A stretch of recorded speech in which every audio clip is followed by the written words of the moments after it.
but we do not guarantee its accuracy, and it should not be regarded as a complete analysis of the subjects discussed. Discussions and answers to questions do not involve the rendering of personalized investment advice, but are limited to the dissemination of general information. A professional advisor should be consulted before implementing any of the options presented. Encompass More Asset Management is registered as an investment advisor with the SEC and only transacts business in states where it is properly registered or is excluded or exempted from registration requirements. Registration with the SEC does not imply a certain level of skill or training. And the guys are here. Clinton Smith, Galen Bargerstock. We're ready to go on a Monday morning. GCES. Gentlemen, good morning. Good morning. Good to have you with us. Are the wrists in shape now after all that balloon popping last week? They are, really, yeah. There was like a mallet that you went back and forth. Oh, really? Was there? Yeah. Oh, that sounds like fun. Yeah. They called it a striker. Yeah. Yeah? Yeah. So there's actually a pro balloon popping mechanism. Yeah, they have it. It's invented already. So if you want to invent something to pop balloons, you've already been beaten on that one. Yeah. I would think BB guns would be good for that as well. Yeah, like a high fire one. Like if you could get like an automatic BB gun, Scatter that gun. would be good too. Little scattergun. Yeah. Little blunderbuss from the Pilgrims. All right. Hey, let's talk about money, shall we? Yeah. We're heading toward the end of the year. I would assume when you get toward the end of a year that there are certain things you ought to be thinking of in terms of your finance. Am I right about that? There are. Unfortunately, this is the time of year where people are not thinking about that. A lot of people are right now in holiday mode. Like we've said 1,000 times, we worked a lot with federal employees, so I bring up postal employees a lot. They are super busy right now. They don't even, they're working long days. So at the end of the year, we kind of stop actively reaching out to new people, and we start taking care of the people that we already have as clients. So our schedule is still full for the next month and a half, but this is where a lot of the clients and people that we've worked with for years decide that they actually want to do something and they want to pull the trigger in January. So a lot of people aren't thinking about it right now, but as soon as January hits, everyone goes into that mode. So, Galen, I assume there are preparatory steps that you can make right now. Well, I mean, there's things to just look out for in general. You know, like end of the year, make sure that if you can afford to, that you have maxed out your IRAs, your Roth IRA, your traditional IRA, kind of see where you're at on your 401ks at work because you still have probably a paycheck or two left to put into them. So just examine what you have because the year isn't done yet. And next year, everybody's always like, new year, new you, which is coming. But just reflect back on what you did so far this year and see if there's any kind of tweaks that you could make. Yeah. All right. Now, you mentioned something very important there. Roth IRA and traditional IRA. The deadlines for those two things are different. Correct. Yeah. I mean, deadlines in general, you know, because I have a lot of employees that have retired and are worried about hitting that level in Social Security where they're going to take back money from them, which this year it's $23,000. So in that case, you know, what happens is if people made, say, $24,000, they're going to need to put money into an IRA to help bring down their income level so they aren't obligated to lose half their Social Security check.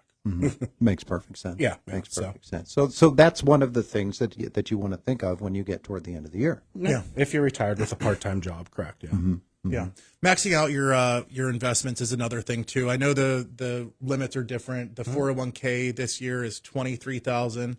Next year that goes up to $23,500. Correct. And the IRA is $7,000. Yeah. IRA stayed the same. They didn't change. So making sure you max that out because after the end of the year, you can't go back and put more money into that year. So maxing those out is a good thing to do if you're able to do it. You know, a lot of people try to max that out more so whenever they're close to retirement. But if you're younger and you're able to max out your 401k or your IRA, you should do it because it's going to grow faster. You're going to have more money when you retire. And the more you put away now, the more you'll have later. Yeah. Now, you were telling me, you just hinted at it as we opened up the microphones this morning, a trick for credit card rewards. Yes. Is that the way you said it? Yeah. So it's funny. I've actually, I've been on the news before in Columbus or Cincinnati or Cleveland. I don't know, one of the C's in Ohio.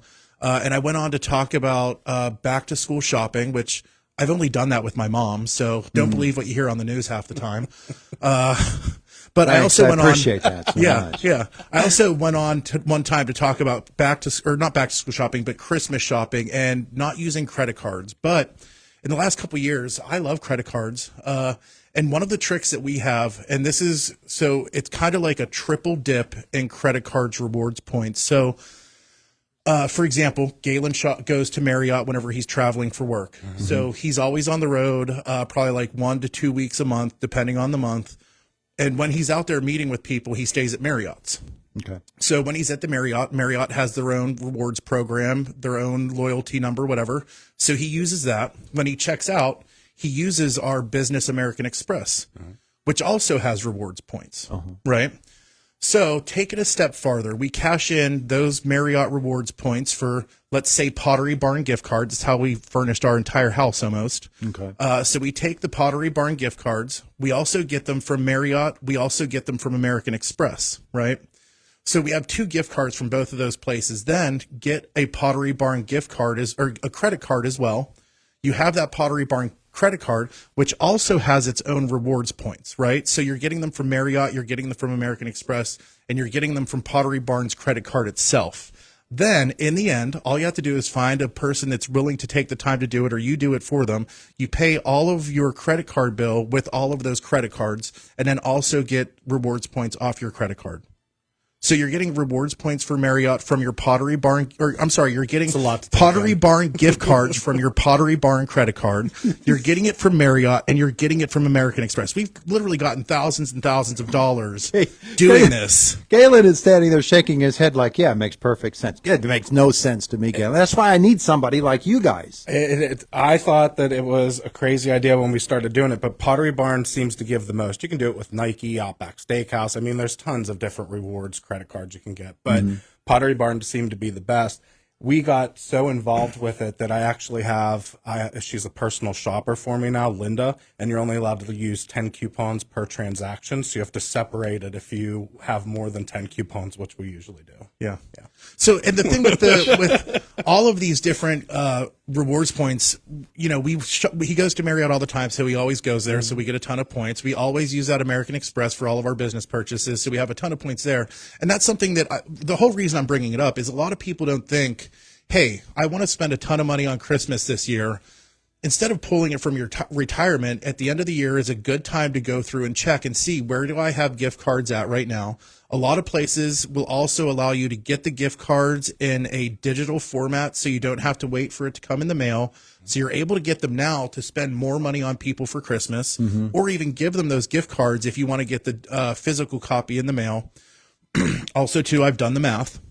If you go into American Express or any other credit card and you look at the money that you make off of rewards points, if you get actual cash cards, the value is about 50% of what it would be if you're getting a Pottery Barn or a Ruby Tuesday or a Buffalo Wild, whatever card it is for a corporate chain.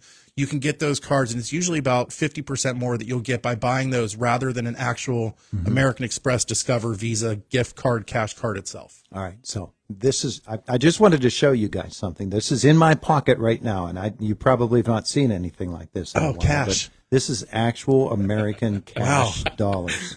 This is a $10 bill. And you probably, neither one of you have touched one of these in quite some time. But what it points out to me, facetiously, what it points out to me is that there are people who only deal in these little pieces of paper that are in my pocket. Yes. There are people who only deal in plastic. There are people who only deal in numbers, in digitals. And Galen, there are not a lot of people who can make the jump from one to the other very easily. They need someone like GCES to help them. Yeah. You know, we talk all the time about retirement savings and all of that, but basic money management and interpretation is probably lacking across when you get to all the different social strata and age strata. That you need that kind of assistance in order to figure out how to navigate in this financial world in which we are today. Yeah. I mean, there's so many different systems that you can use, so many different computer systems that you can use. I remember when we switched to Apple phones, it's like we went all Apple. We were Samsung for 8 years before it started. And sometimes you just have to dive in and, make that switch. As far as cash, cash has its advantage. I mean, gas stations still give you cheaper gasoline if you use cash, right? Yeah. I will say, I think. credit cards can be a very slippery slope. Yeah. So If you're not paying them off the next month. Yes. Yeah. And that's the thing that you will see a lot of times. I mean, I've seen it with family members and stuff like that, where you just get behind the snow, like, I don't know if that's the right term, but like behind the snowball or in front of the snowball. I don't know, like the avalanche. I don't know. You're in front of the snowball as it's rolling down the hill toward you. Yes. Yeah. And there's no way to get out of it. And then if you have limited income, you're not able to make all of your minimum payments. So if you're going to use credit cards, you definitely need to check in and make sure that you're going to be able to pay off the balances quickly, that you're not going to be sitting just paying the minimum payment for 20 years for a $1,000 credit card. So it's really hard. And I think that's why a lot of people have that personal preference, whether it's cash or credit. If you can pay your credit cards off every month and you're not going overboard, then it's okay to use them. And then you can also cash in on those rewards points. But it's a lot of people's we literally just had someone at our house yesterday tell us that she only uses her debit card. Yeah. So it's really a personal preference. Yeah. Yeah. Galen, in addition to showing you paper money, this here is a Samsung phone.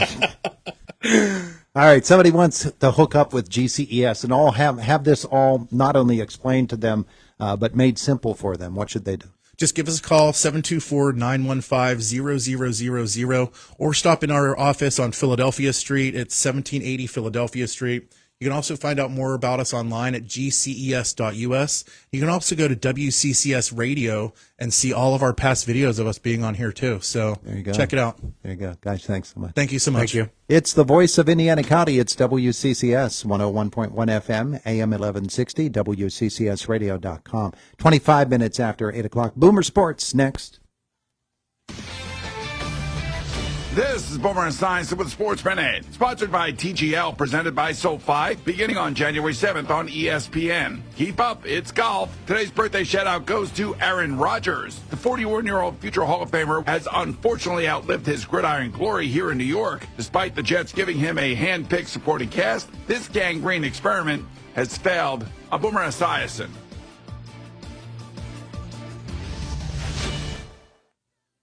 Welcome to TGL, presented by SoFi. Golf's newest league, live on ESPN and ESPN Plus. It's 2 hours of hammer-dropping, overtime forcing, layoffs on the line. Call Tiger, Rory, and more of the best from the PGA Tour split into 6 teams. Learn more at TGLGolf.com and tune into the inaugural season beginning January 7th. Keep up, it's golf.